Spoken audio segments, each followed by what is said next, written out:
Durban, the biggest in sub-Saharan Africa, it contributes 20% to the city's economy and 11% to KwaZulu-Natal's GDP.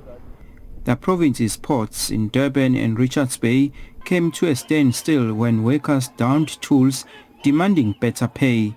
Prashin Maharaj, who owns a shipbuilding and repair firm, shares his experience on how the strike affected his business. My business is in the shipbuilding and ship repair industry.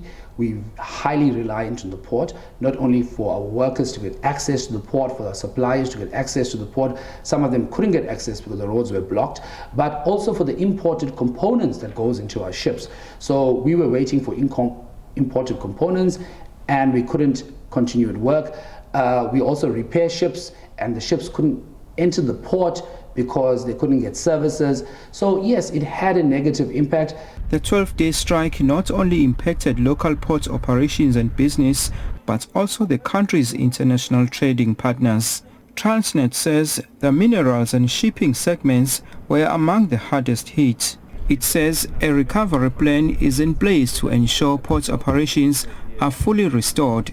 We're going to adjust the timing as we go. We have given ourselves the first 3 days post the declaration of the end of the strike to see how well we are adjusting, because there's few other things that we had to check, the level of density in the stacks. From there we'll adjust as we go.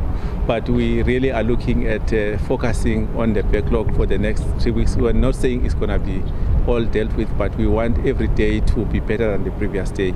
We're doing this in collaboration with the customers who are shipping lines, clearing and forwarding agents, terminal operators and depot operators. The Durban Chamber of Commerce and Industry has welcomed the wage deal, saying a longer strike could have further crippled business after last year's civil unrest and the floods earlier this year. This economy, it was hanging on a thread.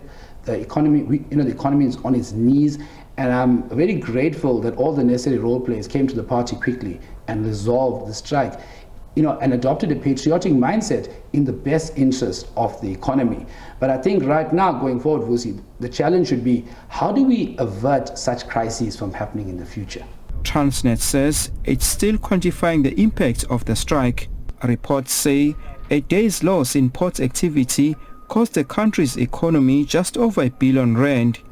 Vusi Kumalo, SABC News, Durban.